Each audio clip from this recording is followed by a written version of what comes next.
So இப்போ bitcoin பார்த்திங்க அப்படின்னா லாஸ்ட் 2 டேஸில் வந்து மோர் தென் 6% டம்ப் சடனாக ஆகிருக்குது.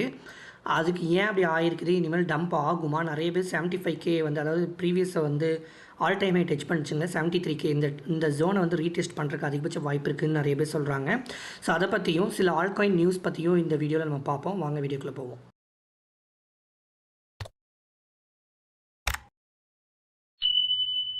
ஸோ ஃபஸ்ட்டு பார்த்திங்க அப்படின்னா பிட்காயினோட ஃபட்டை பற்றி பார்த்துருவோம். அதுக்கு 2 மேஜர் ரீசன். ஒன்று பார்த்திங்க அப்படின்னா கூகுளோட குவாண்டம்ஸ் சிப் வந்து லான்ச் பண்ணாங்க, வில்லோ அப்படின்னு சொல்லி.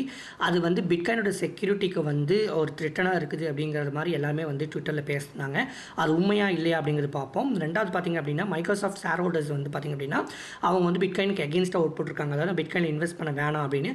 ஸோ இதை அடுத்தும் வந்து பிட்காயின் டம்ப் ஆச்சு. ஸோ ஃபஸ்ட் ஒன் கூகுள்ஸ் பார்த்திங்க அப்படின்னா சுந்தர் பிச்சை வந்து இன்ட்ரோடியூசிங் வில்லோ அப்படின்னு சொல்லி அது ஹாட் குவாண்டம் கம்ப்யூட்டிங் சிப் அப்படிங்கிறது வந்து லான்ச் பண்ணார். அது பார்த்திங்க அப்படின்னா 105 QU பிட்ஸ் அப்படின்னு சொல்லலாம். கியூ பிட்ஸ் அப்படிங்கிறது எப்படி கன்சிடர் பண்ணிக்கலாம் அப்படின்னா, பிட்ஸ் அப்படின்னாவே 0 1 தான் இருக்கும். எப்படி கம்ப்யூட்டர் அண்டர்ஸ்டாண்ட் பண்ணணும்னா மெஷின் அண்டர்ஸ்டாண்டிங் வந்து 0 மீன்ஸ் ஃபால்ஸ், 1 மீன்ஸ் ட்ரூ, கரெக்டுங்களா?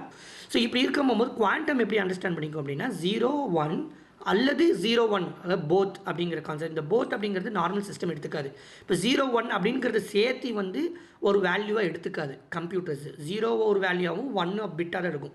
பட் 2 பிட்ஸை சேர்த்து குவாண்டம் எடுத்துக்கும். அதனால ரொம்ப ஃபாஸ்ட்டாக இருக்கும். மோர் தென் 10-20x கூட சொல்லலாம் சூப்பர் கம்ப்யூட்டரை விட. அப்போ குவாண்டம் கம்ப்யூட்டர்ஸ் அந்தளவுக்கு ஃபாஸ்ட்டாக ஆகும் போகும்போது கண்டிப்பாக பிட்காயினை வந்து ஹேக் பண்ணுறதுக்கு அதிகபட்ச வாய்ப்பு இருக்குது அப்படிங்கிறது எல்லோரும் பேசினாங்க.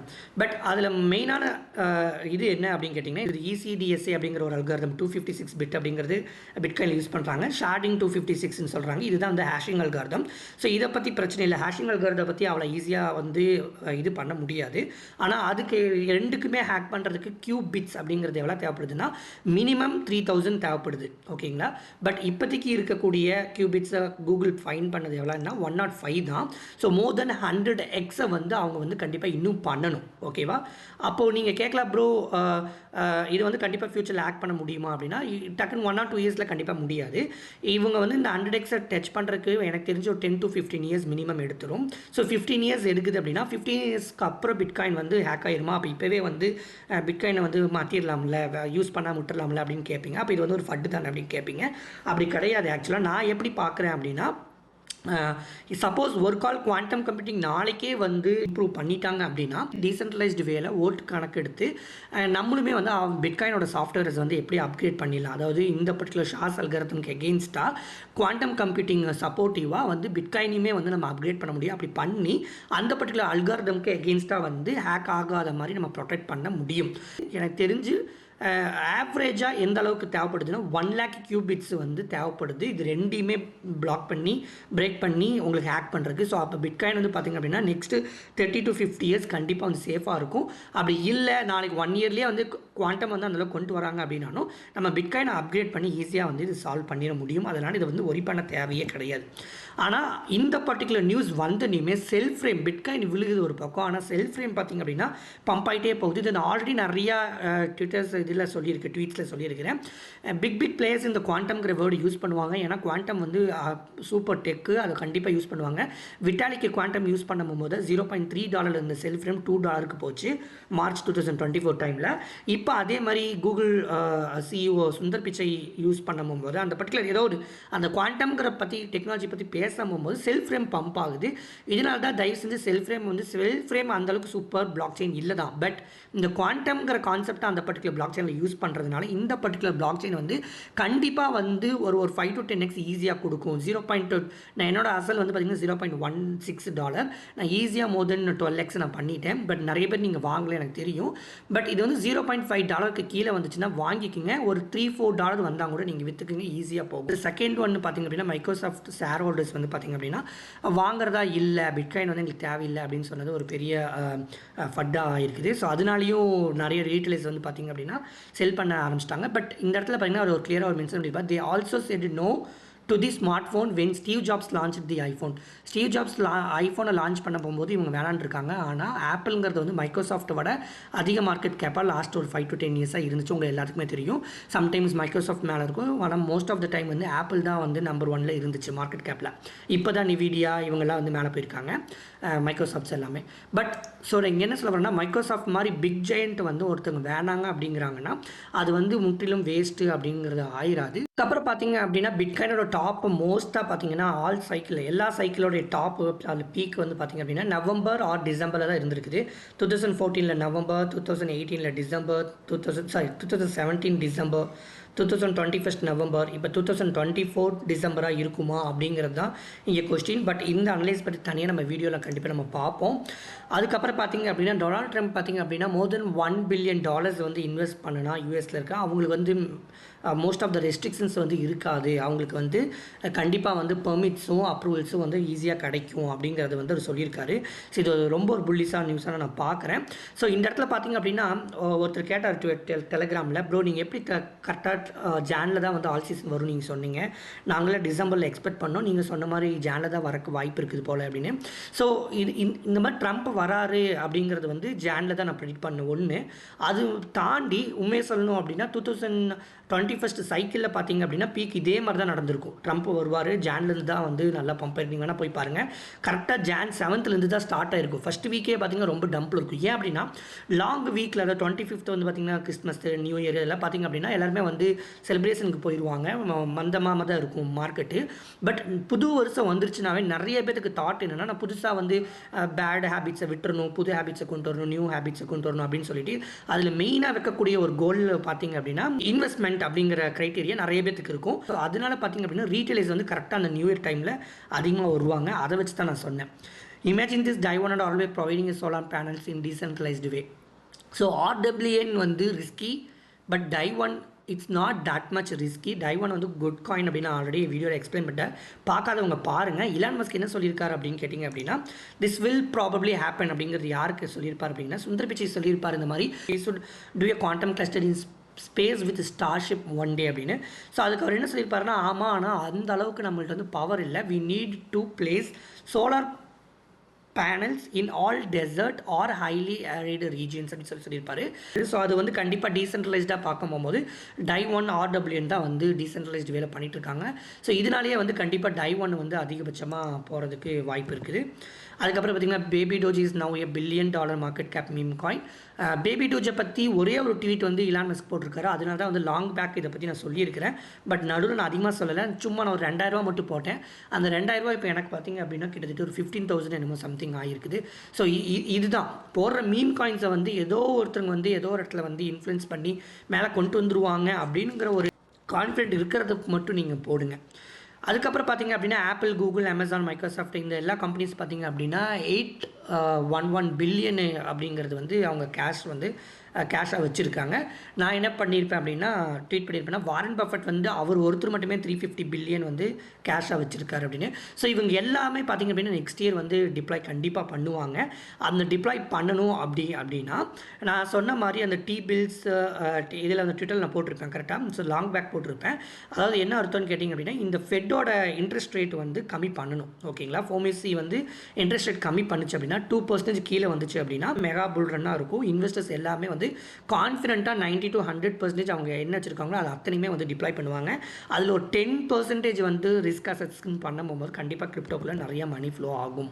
ஸோ அதுக்கப்புறம் பார்த்திங்க அப்படின்னா ரிப்பிள்ஸ் RLUSD அப்படிங்கிற ஸ்டேபிள் காயின் வந்து பார்த்திங்க அப்படின்னா லான்ச் பண்ண போகிறாங்க. அதுக்கு அப்ரூவலும் கிடச்சிருச்சு. ஸோ இது வந்து ஒரு XRPக்கு வந்து ஒரு நல்ல நியூஸாக நான் பார்க்குறேன்.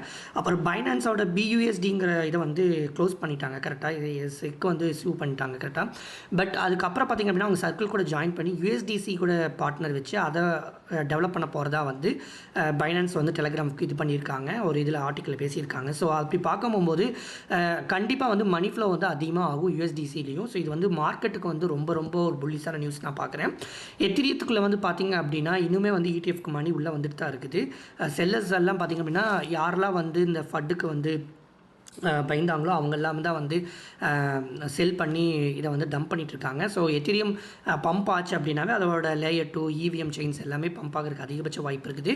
ஃப்ளோக்கி காயின்ஸ் ஆல்ரெடிலேருந்து ஃபஸ்ட் ஸ்டார்டிங்லேருந்து நம்ம சொல்லிட்டு வந்துட்டுருக்கிறோம். இப்போ அவங்க டெபிட் கார்டு வந்து பார்த்திங்க அப்படின்னா மாஸ்டர் கார்டு கூட பார்ட்னர்ஷிப் வித்து யூரோப்பியன் கண்ட்ரிஸ்க்காக அவங்க எனேபிள் பண்ணியிருக்காங்க. இது ஒரு புல்லிஷ் நியூஸ் நான் பார்க்குறேன். அஸ்இ கேபிட்டல் பார்த்திங்க அப்படின்னா Google's new quantum computing chip Willow has sparked concern that bitcoin security might be at risk அப்படின்னு சொல்லி அவங்களுமே ஒரு தனியை வந்து ஒரு ட்வீட் செயின்ஸ் போட்டிருக்காங்க. இந்த செயின்ஸில் பார்த்தீங்க அப்படின்னா என்ன தான் நான் சொன்ன எல்லாம் எக்ஸ்பிளைன் பண்ணியிருப்பாங்க. நீ போய் பார்க்காது பாருங்கள். டீப்பான நாலேஜ் ஒன்றா தனி வீடியோ கூட போடுறேன்.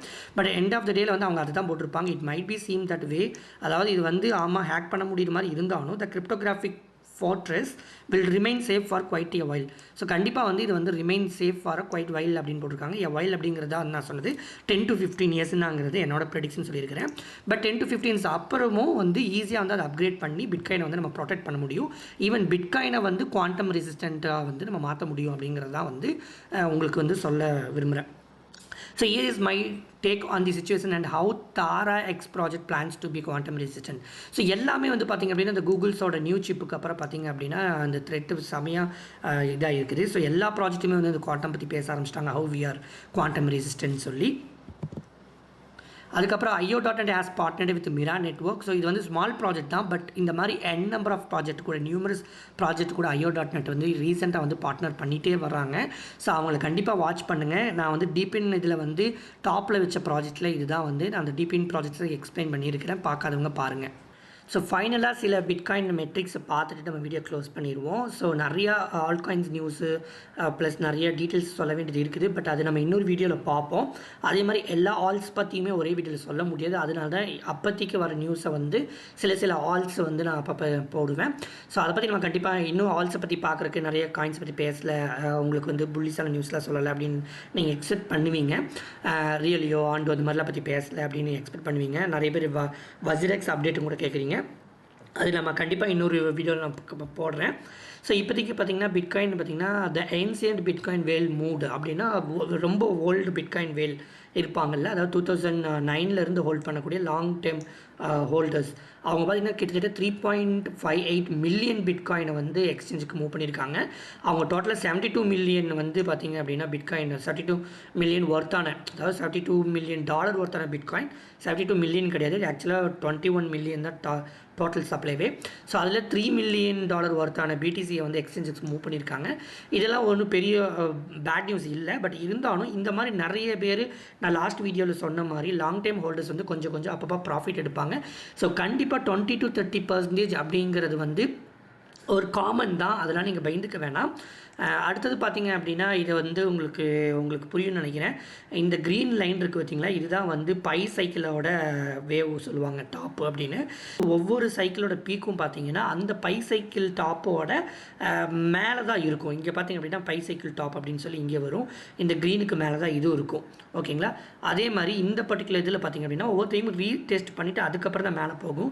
ஸோ அப்படி பார்க்கும்போது நமக்கு இன்னுமே டைம் இருக்குது. ஸோ ஜானில் நான் முதல்ல டேட்டா காமிச்ச மாதிரி ஜானில் வந்து கண்டிப்பாக புல்லிஸாக இருக்கும். ஆல்ஸை வந்து நீங்கள் வித்துறாதீங்க. மேபி 10x 20xல ப்ராஃபிட் இருந்தால் மேபி ரொட்டேட் பண்ணுறதுக்கு விற்றுக்குங்க. பட் இப்போ ஹோல்டு பண்ணுறீங்க, நவம்பரில் வாங்கினேன் இல்லை மார்ச்சில் வாங்கினேன் இல்லை செப்டம்பரில் வாங்கினேன், அப்புறம் கொஞ்சம் ப்ராஃபிட்டில் இருக்கிறேன், 50% 100% இருக்கிறேன், செல் பண்ணிவிட்டு அப்படின்னா தயவு செஞ்சு செல் பண்ணாதீங்க. நீங்கள் ஃபீல் பண்ணுவீங்க. ஏன்னா ஜான் ஃபஸ்ட் வீக் வரைக்கும் உங்களுக்கு பை பண்ணுற டைம் இருக்கும்னு நினைக்கிறேன். First week means 2-3 days. ஓகேங்களா. அந்த செலிப்ரேஷன் டைம் முடிஞ்சதுக்கு அப்புறம் கண்டிப்பாக ஒரு பம்ப் இருக்கும். அதுவும் ட்ரம்ப் வந்து ஆஃபீஸ்க்கு வராரு அப்படிங்கும்போது இன்னுமே அதாவது நெக்ஸ்ட் அதாவது ஜான் எண்டிலிருந்தும் கூட புல் ரன் ஸ்டார்ட் ஆகிறதுக்கு அதிகபட்ச வாய்ப்பு இருக்குது. அதுக்கப்புறம் ஃபைனலாக பார்த்தீங்க அப்படின்னா பிட்காயின் பார்த்தீங்க அப்படின்னா 75Kக்கு போகிறதுக்கு வாய்ப்பு இருக்குதா அப்படின்னு சொல்லி நிறைய பேர் கேட்டுட்ருக்காங்க. அது சார்ட் படி பார்க்க போகும்போது எனக்கு தெரிஞ்சு இந்த பர்டிகுலர் ஜோனை வந்து ப்ரீவியஸ் ஐயை வந்து இங்கே பார்த்திங்கன்னா நிறைய ரெசிஸ்டன்ஸ் இருக்குது. கரெக்டுங்களா. இங்கே 3, 4, 5, 6 இருக்குது. அது போக ப்ரீவியஸ் ஐயும் பார்த்திங்கன்னா லிட்டில் பிட் அதுக்கு பக்கத்தில் தான் இருக்குது, நியர் டு தட். ஸோ அப்படி இருக்கும்போது ரீடெஸ்ட் பண்ணிட்டு போகும், அப்போ தான் ஹெல்த்தியாக இருக்கும்னு நிறைய பேர் சொல்லுவாங்க. எனக்கு தெரிஞ்சு நீங்கள் இதோட ப்ரீவியஸ் சைக்கிளில் பார்த்தீங்க அப்படின்னா இந்த பர்டிகுலர் டாப்பை வந்து அந்த டாப்பை பிரேக் பண்ணுறதுக்கு நிறைய அந்த ரெசிஸ்டன்ஸை பிரேக் பண்ணுறதுக்கு வேணால் நிறைய டைம் எடுத்து மேலே போயிருக்கலாம். ஆனால் அதுக்கப்புறம் பார்த்திங்க அப்படின்னா அதை ரீடெஸ்ட் பண்ணவே இல்லை அந்த சப்போர்ட். சப்போர்ட்டை. ஸோ இந்த ரெசிஸ்டன்ஸ், அதாவது இந்த பர்டிகுலர் ரெசிஸ்டன்ஸ் வந்து இங்கே மேலே போயிருக்கும்போது இது சப்போர்ட்டாக மாறிடும். ஸோ இந்த இந்த சப்போர்ட்டை வந்து ரீடெஸ்ட் பண்ணிவிட்டு மேலே போகும் அப்படின்னு எக்ஸ்பெக்ட் பண்ணுவீங்க. எனக்கு தெரிஞ்சு அந்தளவுக்கு ஆகாது. ஏன்னா அதுதான் வந்து ஹிஸ்ட்ரி நமக்கு சொல்லுது. எனக்கு தெரிஞ்சு டாப்பை வந்து என்றைக்குமே வந்து ரீடெஸ்ட் பண்ணாது. ஏன்னா இந்த பர்டிகுலர் ப்ரீவியஸ் சைக்கிள் டாப்பை வந்து பிரேக் பண்ணுறதுக்கு ஹியூஜ் டைம் எடுத்துருச்சு. அத்தனை டைம் ரெசிஸ்டன்ஸை வந்து ரீடெஸ்ட் பண்ணி தான் பிரேக் பண்ணியிருக்கு. அதனால் மறுபடியும் அந்த சப்போர்ட்டை ரீடெஸ்ட் பண்ணாது நான் நம்புகிறேன். ஸோ அப்படி இருக்கும்போது நம்ம 75K 80K அப்படிங்கிறதெல்லாம் வந்து எக்ஸ்பெக்ட் பண்ண தேவையில்லை. ஆனால் இந்த பர்டிகுலர் ஜோன்லேருந்து ஒரு 20% அப்படிங்கிறது வேணால் நம்ம கண்டிப்பாக எக்ஸ்பெக்ட் பண்ணலாம். இப்போ ப்ரைஸ் ரேஞ்ச் இந்த பீக்லேருந்து நான் இங்கேருந்து எடுத்துக்கிறோம் சும்மா. ஸோ இந்த பர்டிகுலர் 20% அப்படின்னு பார்த்தீங்க அப்படின்னா 20 to 23%. அந்த ஜோன் பார்த்தீங்கன்னா $80K மேபி வரலாம். ஆனால் அதுக்கு கீழே போகிறதுக்கு அதிகபட்ச வாய்ப்பு இல்லை. மோஸ்ட்லி மேலே போகிறதுக்கு தான் வாய்ப்பு இருக்குது. சைடுவே போயிட்டு டக்குன்னு மேலே கூட போகலாம். ஸோ இந்த வீடியோ உங்களுக்கு பிடிச்சிருக்குன்னு நான் நம்புகிறேன். இந்த வீடியோ பிடிச்சிருந்துச்சு அப்படின்னா லைக் பண்ணுங்கள், ஷேர் பண்ணுங்கள், கமெண்ட் பண்ணுங்கள். சப்ஸ்கிரைப் பண்ணாதவங்களா இருந்தால் சப்ஸ்கிரைப் பண்ணிக்கோங்க. Thank you friends.